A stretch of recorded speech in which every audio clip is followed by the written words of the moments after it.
Hello అందరికీ, welcome back to our channel ఇంటి రుచులు. ముందుగా అందరికీ తొలి ఏకాదశి శుభాకాంక్షలు. ఈరోజు మన ఛానల్లో సిరా ప్రసాదం వండుకోబోతున్నాం. కంప్లీట్గా టెంపుల్ స్టైల్లో ఈ సిరా ప్రసాదాన్ని ఈరోజు మనం ఇంట్లోనే ప్రిపేర్ చేసుకుందాం. తొలి ఏకాదశి అంటే ఎంతమందికి తెలుసు? తొలి ఏకాదశి రోజు స్పెషల్ ఏంటో ఎవరికైనా తెలిస్తే నాకు కామెంట్ సెక్షన్లో కమెంట్ చేయండి. ఈరోజు మాత్రం మీరు వెజ్ తింటారా, నాన్ వెజ్ తింటారా, అది కూడా కమెంట్ చేయండి. Let's get in to the video. First ingredients ఏంటో చూద్దాం. నెయ్యి, దొడ్డు రవ్వ, షుగర్, పాలు, బాదాం, సన్ఫ్లవర్ సీడ్స్, గుమ్మడి గింజలు, కిస్మిస్, ఎండు కొబ్బరి ఆర్ పచ్చి కొబ్బరి మీ ఇష్టం. తర్వాత స్టవ్ ఆన్ చేసుకొని స్టవ్ పైన ఇత్తడి గిన్నె, మీరు ప్రసాదాలు వండుకునే గిన్నె అయినా పర్లేదు, లేకపోతే నార్మల్ గిన్నె అయినా పర్లేదు. అందులో ఒక 4 టేబుల్ స్పూన్స్ ఆఫ్ గీ. ప్రసాదాలలో మెయిన్ నెయ్యి టేస్ట్ చాలా బాగా తెలుస్తుంది కదా టెంపుల్స్లో.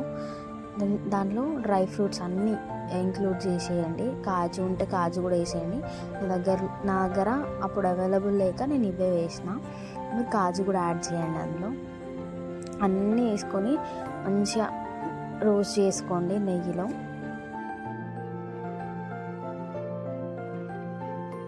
ఈ ప్రాసెస్ అంతా మీరు సిమ్ పైన పెట్టుకొని చేసుకోండి స్టవ్. దాని తర్వాత దాంట్లో రవ్వ వేసుకోండి. రవ్వ అంటే అందరూ రవ్వ ఒకసారి వేయించుతారు, డ్రై ఫ్రూట్స్ ఒకసారి వేయించుతారు. సో ఇట్లా మిక్స్ చేసి రోస్ట్ చేసుకున్నా కూడా చాలా బాగుంటుంది టేస్ట్. చూసుకొని మిక్స్ చేయండి. ఆ రవ్వ అంతా వైట్ కలర్లోకి మారేదాకా అట్లా రోస్ట్ చేస్తూ ఉండండి, కలుపుతూనే ఉండండి. ఎందుకంటే ఇత్తడి గిన్నెలలో చాలా తొందరగా మాడిపోయే అవకాశాలు ఉంటాయి. సో అట్లా లైట్ తీసుకోకండి. మీరు ఏదైతే గిన్నెతో రవ్వ వేసినారో అదే గిన్నెతో 4 times 1:4 రేషియోలో వాటర్ వేసుకోండి. తర్వాత ఒక మూత పెట్టేసి 10 to 20 minutes దాన్ని అట్లా వదిలేసేయండి. ఎందుకంటే దొడ్డు రవ్వ ఉడకడానికి చాలా టైం పడుతుంది. తర్వాత ఒకసారి మూత తీసి అది మంచిగా కుక్ అయిందో లేదో చూసుకొని అప్పుడు షుగర్ యాడ్ చేసుకోండి. షుగర్ మీరు ఎంతైతే రవ్వ తీసుకున్నారో అంతే షుగర్ తీసుకోండి, సేమ్ క్వాంటిటీలో. ఒకవేళ మీ ఇంట్లో కొంచెం షుగర్ ఎక్కువ తింటారు, స్వీట్ ఎక్కువ తింటారు అనుకుంటే ఇంకొంచెం ఎక్కువైనా యాడ్ చేసుకోవచ్చు.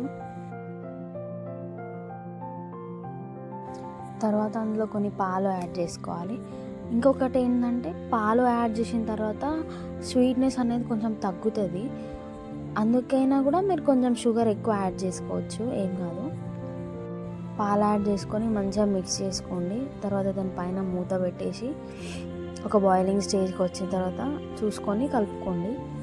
దాని తర్వాత అందులో ఇలాచి కొంచెం ఒక 2 క్రష్ చేసుకొని అందులో యాడ్ చేసుకోండి.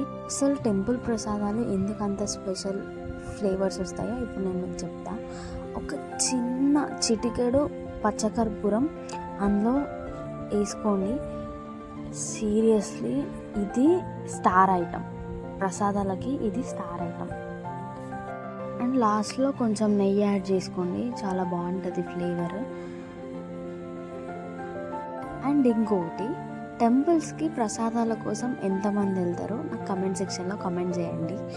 ఇట్లా ఒక గిన్నె తీసుకొని మనం చేసుకున్న సిరా ప్రసాదాన్ని అందులో సర్వ్ చేసుకొని టేస్ట్ చూసి చెప్పండి. చాలా బాగుంటుంది. సేమ్ టెంపుల్స్లో పెట్టే ప్రసాదాలు లాగే ఉంటుంది.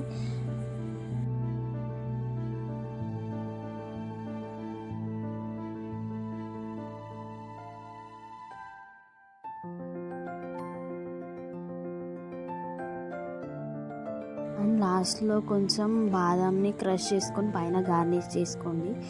చూడడానికి చాలా బాగుంటుంది.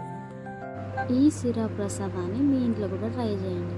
రెసిపీ నచ్చింది కదా, అయితే మన ఛానల్ని లైక్ చేయండి, షేర్ చేయండి, సబ్స్క్రైబ్ చేయండి.